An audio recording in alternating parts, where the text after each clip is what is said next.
اس کا نام اناشا مقرب تھا۔ وہ سرگودا کی تحصیل ساہیوال سے تعلق رکھتی تھی۔ والدین کی اکلوتی اولاد اور بے حد لاڈلی تھی۔ اس کے والد صاحب چھوٹے سے ذمہ دار تھے اور نماز عصر کے بعد گاؤں کے چند بزرگ جن میں شاید گناہ کرنے کی سکت ختم ہو چکی تھی، ان کو قرآن پاک کی تعلیم دیتے تھے، اسلام کے بنیادی احکامات بتاتے تھے اور اللہ تعالیٰ سے توبہ طیب ہونے کی تلقین کرتے تھے۔ گاؤں میں لوگ ان کو عزت کی نگاہ سے دیکھتے تھے اور اکثر و بیشتر میاں بیوی کے درمیان ہونے والے چھوٹے موٹے جھگڑے بھی ان کے کہنے پر نمٹائے جاتے تھے۔ گھر کا گزارا فقط زمینداری پر تھا، اس لیے سادہ سی زندگی جی رہے تھے۔ البتہ جہاں تک ممکن ہوتا وہ دروازے پر آئے ہوئے سائل کو کبھی خالی ہاتھ نہ لٹاتے تھے۔ یہاں تک ان کی اس عادت کی وجہ سے کئی بار ان کے گھر میں فاقہ ہوا تھا، کیونکہ بعض دفعہ کوئی مجبور آدمی آ کر کہتا کہ گھر میں 2 دن سے کچھ نہیں پکا، بچے بھوکے ہیں، تو وہ گھر میں پڑا سارا راشن اٹھا کر سوالی کی جھولی میں ڈال دیتے تھے۔ اگر بیوی کبھی شکوہ کرنا ہوتے کہتی کہ میں تو صبر کر لوں گی، مگر معصوم بچی کا تو خیال کرو، تو اناشا کا والد مقرب جواب دیتا، ہم نے فقط ایک وقت کی بھوک برداشت کرنی ہے۔ وہ بیچارے 2 دن سے بھوکے تھے۔ اپنی بچی کی جگہ اس کے بچوں کو رکھ کر سوچو تو تمہیں احساس ہوگا میں نے کچھ غلط نہیں کیا۔ مقرب نے اپنی بیٹی کی تربیت بھی اس طرح کی تھی، مگر تقدیر نے اناشا مقرب کو مقرب کے لیے آزمائش بنانا تھا، لہٰذا جب اناشا نے جوانی میں قدم رکھا تو اس کی ماں کینسر کا شکار ہو کر چل بسی۔ البتہ اللہ تعالیٰ نے مقرب پر رزق کے دروازے کھول دیے۔ ان زمین کے بالکل قریب ہی ہاؤسنگ سوسائٹی بنی۔ اسی ہاؤسنگ سوسائٹی کو انہوں نے مہنگے داموں زمین بیچ کر شہر میں مارکیٹ خرید لی۔ وہاں ایک دکان میں پیٹر انجن ٹھیک کرنے کے لیے ورکشاپ بنائی اور باقی کی دکانیں کرائے پر چڑھا دیں۔ رزق چھپر پھاڑ کر بسنے لگا تو مقرب بھی اللہ کی مخلوق پر کھلے دل سے خرچ کرنے لگا۔ بیٹی کو اچھی تعلیم دلوانے کے لیے شہر کے بہترین کالج میں داخلہ دلوا دیا، مگر اناشا نے کالج میں غلط لڑکیوں کی صحبت اختیار کر لی اور ان کی طرح ایک غیر محرم لڑکے فہد ضیاء سے محبت کے نام پر تعلقات استوار کر لیے۔ جب لڑکے کو اناشا کے اکلوتے ہونے اور والد کا اتنا بڑا کاروبار ہونے کا پتہ چلا تو اس کے ہاتھ گویا سونے کا انڈا دینے والی مرغی لگ گئی۔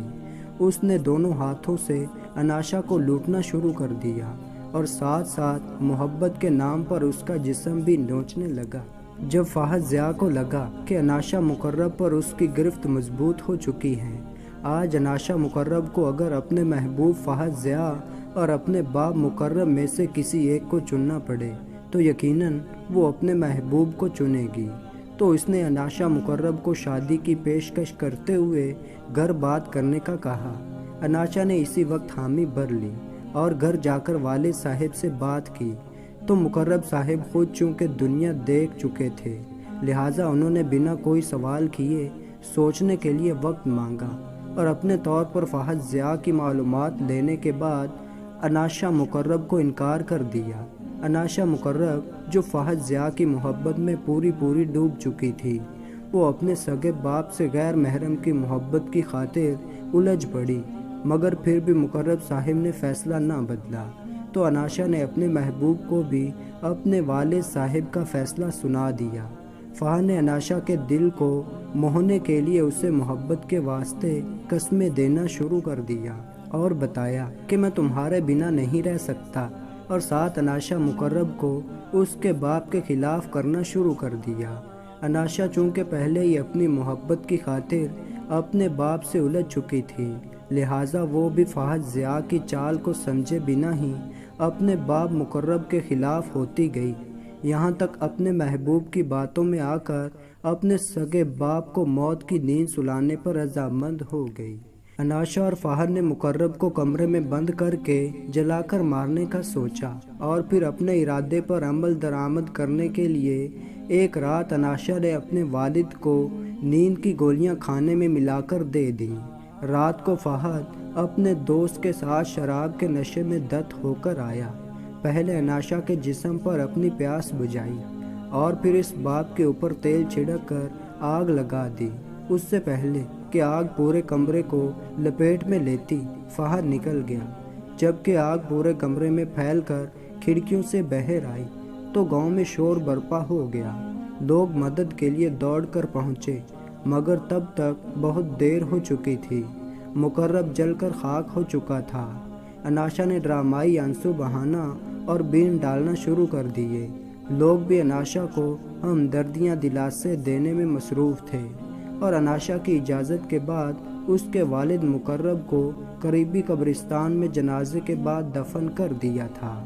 شروع کے کچھ دن گاؤں کی عورتیں اناشا کے پاس رکیں اور اناشا سے مستقبل کی زندگی کے بارے میں پوچھا تو اناشا نے فہد ضیاء کے بارے میں بتاتے ہوئے جھوٹ بولا کہ اس والد صاحب نے میرا رشتہ فہد سے طے کر دیا۔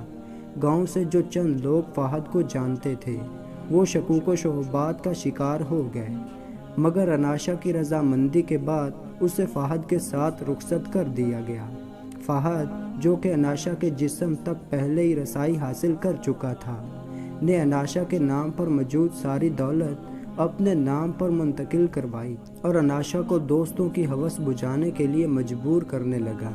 اناشا کے انکار پر اسے تشدد کا نشانہ بناتا، یہاں تک اسے زبردستی منشیات کا استعمال کرواتا اور نشے میں دت ہو کر بنا اس کی تکلیف کا اندازہ کیے اناشا کے جسم کو سگریٹ سے جلاتا۔ شادی کے 5 سال بعد یہ اناشا ذہنی و جسمانی اور جنسی تشدد سہتے سہتے پاگل ہو گئی اور فہد نے اسے طلاق دے کر اس کے آبائی محلے میں چھوڑ دیا، جہاں لوگوں نے ہر ممکن اناشا کی دیکھ بھال کی، علاج کروایا، مگر وہ صحت یاب نہیں ہو سکی۔ اب بھی وہ جب کبھی گلی میں نکلتی ہیں تو گلی کے بچے اسے جلدی جلدی کہتے ہوئے پتھر مارنا شروع کر دیتے ہیں۔ اگر گلی میں کوئی بزرگ سامنے ہو تو وہ بچوں کو جھڑک کر منع کرتا ہے، ورنہ بچے تب تک اناشا مقرب کو پتھر مارتے رہتے ہیں جب تک وہ دوڑ کر کسی قریبی گھر میں پناہ نہ لے لے۔ آج بھی جب اناشا گلی میں نکلی تو گلی میں کھیلتے ہوئے بچوں کی نظر اس پر پڑ گئی۔ بچوں نے دیکھتے ہی چھوٹے چھوٹے پتھر اٹھا کر اسے مارنا شروع کر دیا اور ساتھ ہی جلدی جلدی کے نعرے بھی بلند کرنے لگے۔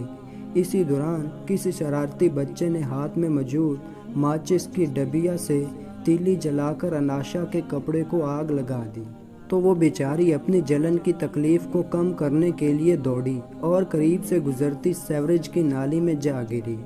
اناشا کی چیخو پکار سن کر گلی کے کچھ مرد باہر نکلے، بچوں کو ڈانٹا اور عورتوں کو کہہ کر اناشا کو قریبی گھر منتقل کروانے کے بعد اس کے زخموں پر مرہم لگوائے، اور ایک بار پھر سر جوڑ کر بیٹھے سوچنے لگے کہ کس طرح اناشا کی جان ان بچوں کے عذاب سے محفوظ رہ سکتی ہے، مگر شاید قدرت کو مقرب کی آزمائش کے بعد اب اناشا کو بھی لوگوں کے لیے عبرت کا نشان بنانا تھا، لہٰذا آج بھی وہ لوگ اناشا کے متعلق کوئی فیصلہ نہ کر سکے اور ایک بار پھر معاملہ اللہ تعالیٰ پر چھوڑ دیا۔ تو میرے پیارے بہن بھائیوں، اللہ تعالیٰ ہمیں اس حرام محبت سے بچنے کی توفیق عطا فرمائے، آمین یا رب العالمین۔ تو دوستو، ایسی ہی شاندار ویڈیو دیکھنے کے لیے چینل کو سبسکرائب کریں۔ تو ملتے ہیں ایسے ایک اچھی ویڈیو میں، تب تک کے لیے اللہ حافظ۔